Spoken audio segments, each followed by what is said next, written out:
Esto es Pase lo que pase. ¿Cómo va? Darío, ¿cómo andás? Buenas tardes. Bien, te veía muy preocupado por algunos temas que se iban a tratar y sería bueno que de todos los temas, ¿cuáles son los que más te preocupan y qué tenemos que tener en cuenta, no?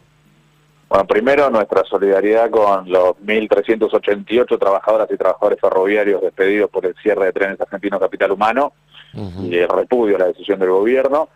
Después, comentarle a toda la audiencia que hoy en esta sesión que está ocurriendo ahora de la Cámara de Diputados, uno de los puntos a tratar es un proyecto de ley que mandó el gobierno de Milei, que ellos le dicen ley antimafias, que el título formal del proyecto es Abordaje Integral del Crimen Organizado, pero que en realidad es un proyecto de ley con el que buscan destruir cualquier tipo de organización popular, sindical, social o piquetera.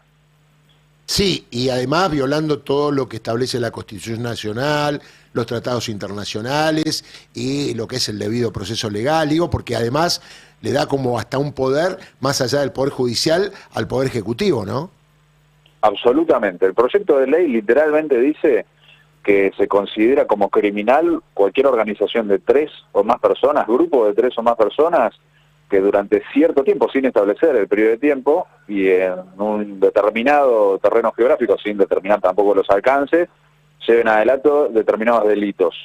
En el listado extenso de delitos que ellos enumeran en el proyecto de ley, incluyen varios que son utilizados permanentemente para perseguir la protesta y la organización popular. Varios de ellos fueron utilizados por Stornelli para perseguir a las personas que se manifestaron contra la ley Bases el 12 de junio. Sí, hablas de la asociación ilícita, obviamente, ¿no?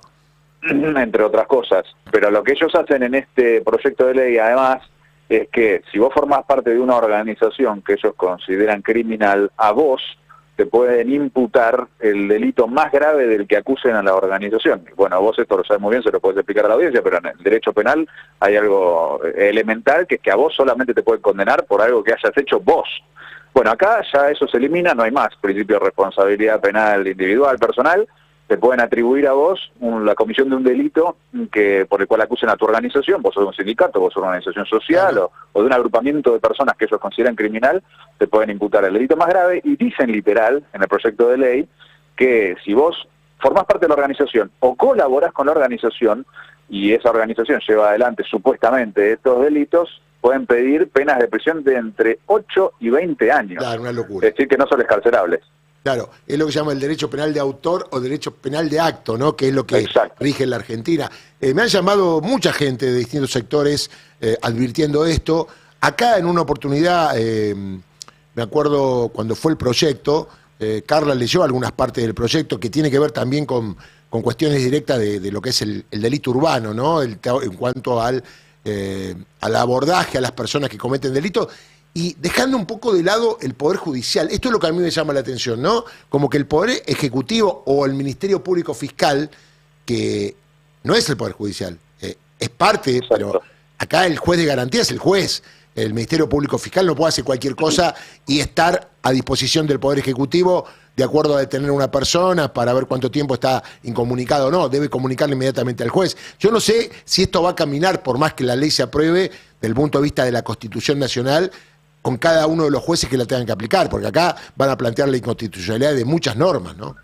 No, claro, sí. Si esto se llegase a aprobar en las dos cámaras, tendría que ser declarada inconstitucional por algún juez y por la Corte Suprema de Justicia de la Nación, porque violenta la libertad de organización, violenta el derecho a la protesta, violenta el debido proceso. Bueno, una de las cosas que establece el proyecto de ley también es que se crean zonas de investigación especial en coordinación entre el Ministerio de Seguridad de la Nación, el gobierno local y el juzgado, pero en esa zona de investigación especial el Ministerio de Seguridad tiene la potestad de detener personas sin orden judicial durante 48 horas o incluso extensible a 15 días o un mes. Lo dice literal.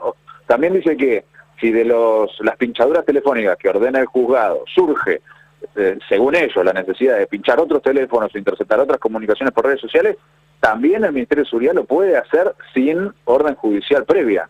Sí, todo, me estoy acordándome de la Constitución de que nadie se fue detenido sin orden de autoridad competente, me acuerdo así, al tuntún de lo que dice la Constitución, y yo sé que en el Poder Judicial todo esto ha generado estupor, dice, che, estos muchachos nos quieren sacar el trabajo de alguna manera.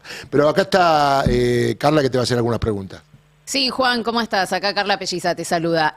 Carla, ¿cómo andamos? Bien, te cambio un toque de tema.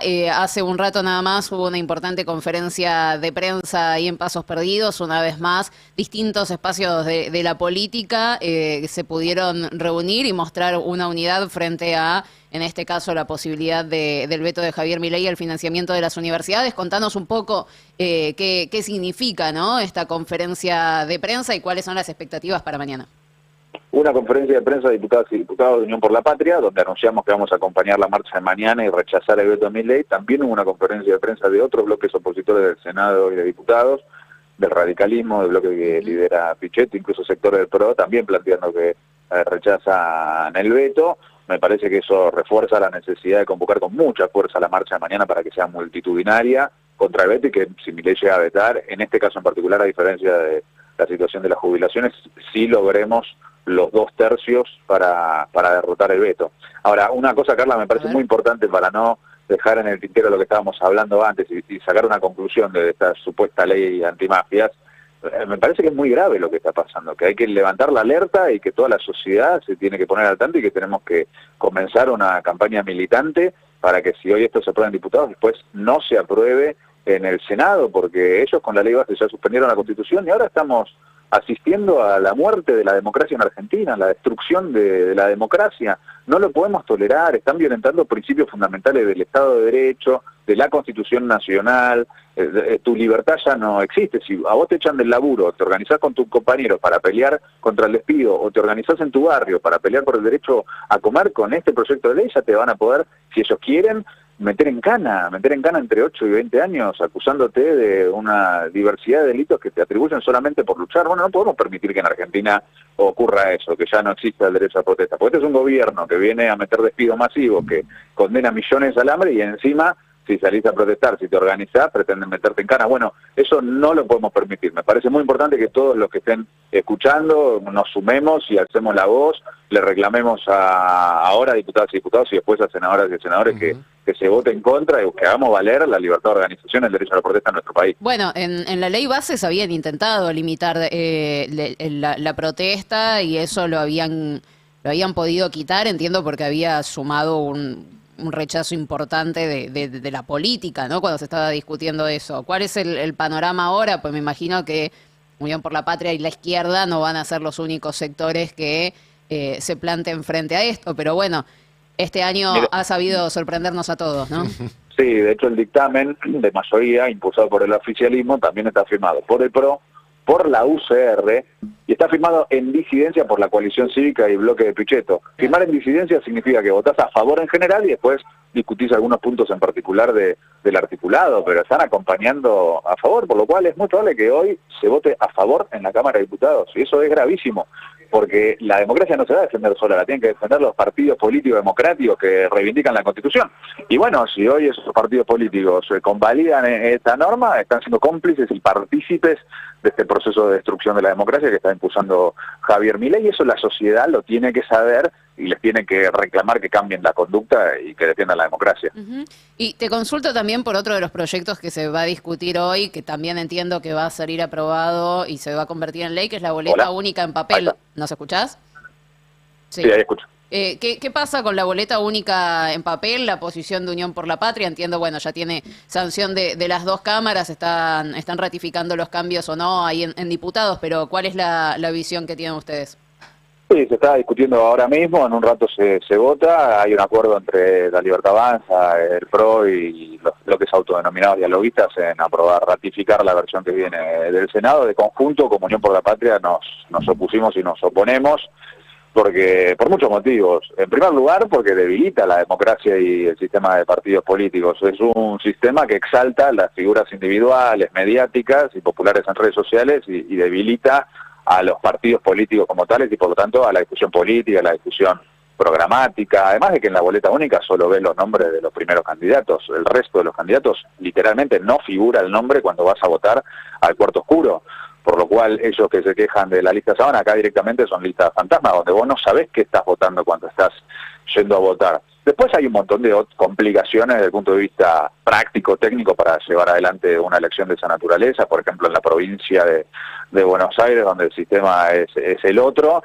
Tratar de compatibilizar ambos sistemas va a ser muy complejo con tan poco periodo de tiempo, y lo que los compañeros de Santa Fe nos comentaban de la implementación de la boleta única en Santa Fe es que aumentó mucho el voto impugnado o el voto blanco a las categorías que no son presidente o gobernador, porque naturalmente mucha gente entra al cuarto oscuro, ve la boleta única, hace el tic en al primer casillero, que es el del Poder Ejecutivo, y después mete la boleta así, y efectivamente se desvirtúa la voluntad popular en ese sentido. Por lo cual nosotros estamos en contra y entendemos que además no responde en absoluto a lo que necesita hoy nuestro pueblo, que acabamos de conocer los datos de pobreza e indigencia. La pobreza e indigencia aumentaron más en estos 6 meses de Milei, porque midió el primer semestre, que en todo el gobierno de Alberto y que en todo el gobierno de Macri. O sea, son datos catastróficos, y en vez de estar discutiendo soluciones para nuestro pueblo que está sufriendo, los tarifazos, los despidos, estamos discutiendo esto de la boleta única, que no le resuelve los problemas a nadie.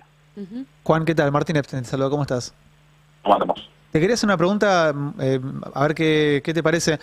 ¿Cómo tomás el hecho de que Milei haya dejado entrever a través de Adorni que el veto a la ley de financiamiento universitario en teoría saldría mañana en pleno contexto de la movilización? Digo, ¿por qué crees que el gobierno sigue teniendo esos gestos de... más que de desaire, de ataque directo a la movilización popular? Porque digo, podría haber vetado 2 días antes o un día antes y evitar esa especie de mojada de oreja que significa que en pleno proceso de reclamo salga el veto. ¿Qué opinión tenés sobre eso? Bueno, primero hay un criterio económico del gobierno, que es el déficit cero a costa de todo, a costa de los jubilados, que no se pueden comprar los medicamentos, a costa de la educación pública y de las universidades, con la idea de que con ese déficit cero van a poder pagar la deuda, y eso tampoco está garantizado porque estamos yendo rumbo a un default. Después, naturalmente, desde el punto de vista político, ellos consideran que se hacen fuertes atacando la movilización popular. Es uno de los rasgos distintivos de este gobierno. Incluso piensan que les rinde electoralmente. Ellos dicen que terminaron con los piquetes y hacen campaña electoral con eso, y la realidad es que no terminaron para nada, porque las movilizaciones multitudinarias y los paros nacionales que vienen ocurriendo desde que asumió Milei son enormes y repetidos en el tiempo. Son las marchas más grandes de las que yo tengo recuerdo. Y ellos piensan que eso les reditúa electoralmente. Milei lo dijo nuevamente el otro día en Parque Lezama, ese caballito de batalla de Patricia Bullrich. Me parece en ese sentido que hay una lucha política por dar, reivindicando el derecho a la protesta, a la movilización popular, y bueno, también en las elecciones del año que viene tiene que quedar en claro que el pueblo argentino en su mayoría respalda, defiende la Constitución, la democracia, y como parte de eso, el derecho a la protesta. Y te hago una más cortita. ¿Cómo viene o digamos, cómo anticipás que puede llegar a ser ahí en el Pleno de la Cámara la discusión respecto al presupuesto nacional, que está en camino pero que imagino va a ser una discusión muy álgida? Bueno, primero vamos a dar el debate porque nos tienen que explicar cómo este presupuesto evita el default. La verdad, nosotros no lo vemos. O sea, tienen 20.000 millones de dólares de vencimientos en 2025, en 2026 más, y no nos dicen cómo van a hacer para evitar el default con este presupuesto. Primer punto. Segundo punto, es un presupuesto para fundir a las provincias.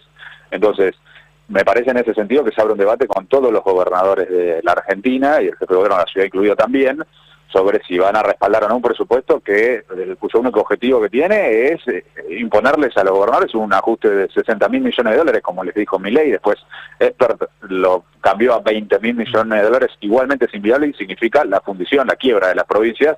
Entonces tenemos que lograr una articulación de todos los gobernadores con diputados y senadores para poner un límite e impedir que progrese esta línea muy grave. Y además, algo que tiene que saber la gente que está escuchando, el presupuesto prevé más aumentos de los servicios públicos, especialmente de la luz y del gas.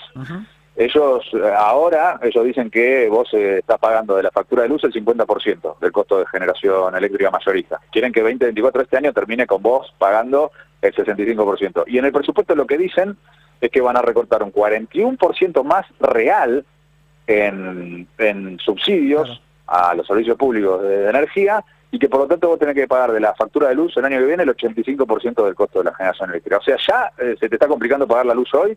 Imagínate lo que va a pasar si se aprueba este presupuesto y llevan adelante ese recorte de subsidios. Es inviable una Argentina de esa forma. Ya terminamos el primer semestre con 52,9% de pobreza, 18,1% de indigencia. Ahora estamos peor, pues pasaron 3 meses desde ese dato, y si progresa el presupuesto 2025, la situación de sufrimiento de nuestro pueblo va a ser aún peor de la que estamos sufriendo ahora. Muy bien, Juan, gracias por atendernos. Sé que tenés que volver al recinto. Por ahí te molestamos más tarde o mañana. Te mando un abrazo grande. Abrazo grande.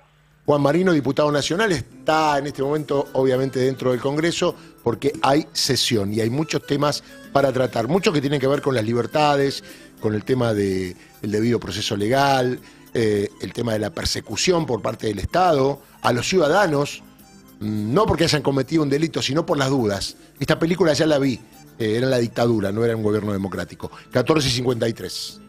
La única necesidad